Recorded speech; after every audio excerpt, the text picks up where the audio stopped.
혓바닥을 내미는 포즈를 많이 한다. 카타르 월드컵 가나전에서 골을 성공시킨 후에도 혀를 내미는 장면이 포착되었고, 월드컵 이후 청와대 만찬 자리에서 기념사진을 찍을 때도 혀를 내밀고 찍었다. 카타르 월드컵 포르투갈전 종료 이후 진행한 인터뷰에서 일본이 올라갔으니 우리도 올라가야 한다는 생각보다 일본이 올라가서 솔직히 얄밉기도 했다며 우리는 안 올라가면 안 된다는 생각을 했다는 답변을 했다. 해당 발언을 두고 취재진의 질문에 맞춰 대답을 한 것뿐이고 정치적 문제로 따질 사항이 아니라는 의견과 월드컵에 출전하고 있는 국가대표 선수로서 언행을 조심해야 하는 것이 아니냐는 주장이 대립하기도 했다. 대한민국의 월드컵 역사상 최초로 단일 경기 멀티골 득점자이다. 광주대학교 시절 선배이자 팀 동료였던 모재현과의 인연이 깊다. 수원FC에 입단하여 먼저 프로에 입단한 모재현은 그 후로도 아끼던 후배 조규성과 계속 연락하며 조언을 해주었다고 한다. 이후 조규성이 안양에서 펄펄 나는 동안 모재현은 수원FC에서 경기에 못 나가는 상황이 되었다. 그런데 안양에서 공격진 강화를 위해 조규성의 백업 공격수를 임대에 영입하기로 결정했고, 그게 바로 모재현이었다. 불과 1년 사이에 몰라보게 성장한 후배의 백업 자원이 된 것이다. 안양으로 임대된 후에는 오히려 모재현이 조규성의 도움을 많이 받고 있다고 하며 조규성이 모재현의 골을 어시스트하기도 하였다. 북한 조선중앙텔레비전이 2022 피파 월드컵 카타르 대회 기간 유일하게 중계한 대한민국 경기 16강 브라질전 중계에서는 고개성이라는 이름으로 잘못 표기되었다. 벤투 감독이 지어준 애칭 균이가 팬들 사이에서도 고착되어 쓰이고 있다. 나 혼자 산다에 출연한 조규성이 소개한 애착 인형이 품절 대란을 일으켰다. 아침 기상은 일반인과 다를 바 없이 힘들어하는 모습이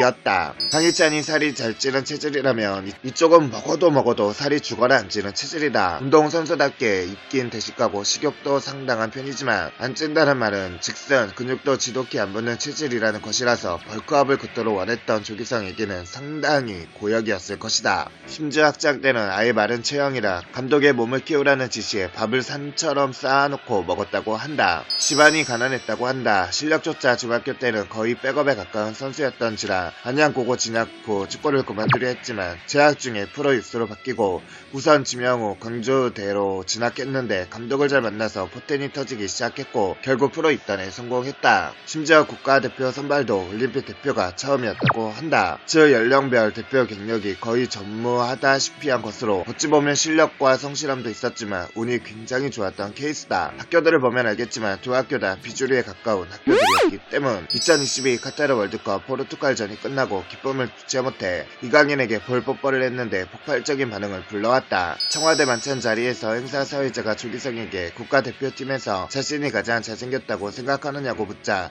조규성은 흥민이 형이 제일 잘생겼다고 대답했다. 카타르 월드컵 조별리그 1차전 우루과이전에 교체로 출전하는 모습이 중계에 잡힌 직후 엄청난 미남으로 세계적인 화제가 되었다. 교체 출전 장면이 나오자마자 해외에서 한국 9번 누구냐란 반응이 쏟아졌고 덕분에 기존에 4만 명이었던 팔로워 수는 외국인 팔로워의 폭발적인 증가로 인해 16강 경기가 끝나 2022년 12월 29일 기준 296만 명으로 100배 이상 폭증했다. 수려한 외모를 가진 미남이며 뛰어난 패션 센스까지 가지고 있어 여성 팬들에게 인기가 많다. 야외 스포츠 선수인데도 하얀 피부를 하고 있어 눈에 띄는 편이며 K리그 안양 시절부터 홈 경기 때는 경기 종료 후 밀려드는 사인과 사진 요청 때문에 퇴근이 항상 늦어질 정도였다고 한다. 조별리그 2차전 가나를 상대로 후반전 12분에 이강인이 교체 투입되고 이강인의 정확한 크로스를 받아 추격하는 골을 만들며 대한민국의 이번 월드컵 첫 골을 기록했고 그 이후에 불과 3분 만에 김진수의 크로스를 받아 높은 타점의 플라잉 헤더로 동점골까지 만들어내며 멀티골을 장렬시켰다. 이 두 골 모두 조규성이 정확한 위치로 뛰어 들어가며 넣은 득점이기에 오프 더 볼 능력이 빛을 발했다고 볼 수 있다. 이후 기세가 올라 무기력한 전반과는 다르게 매섭게 공격 라인을 이끌고 위협적인 슈팅을 날리며 득점을 포함해 팀 내에서 제일 많은 유효 슈팅을 기록했다. 한 차례 골대 좌측 상단에 꽂히는 헤더, 한 차례 골키퍼 머리 위로 정확한 왼발 슛으로 총 4번의 유효 슈팅을 기록하며 가장 위협적인 모습을 보여주었다. 뿐만 아니라 경기 내내 왕성하게 뛰며 적극적으로 경합을 시도한 결과 총 11km의 미드필더 뺨친 활동량과 경기 내 최다 경합 시도, 횟수 24회 미 공중 볼 경합 성공 6회, 프리킥 획득 3회를 기록했다. 그야말로 최전방에서 몸이 부서져라 뛴 것!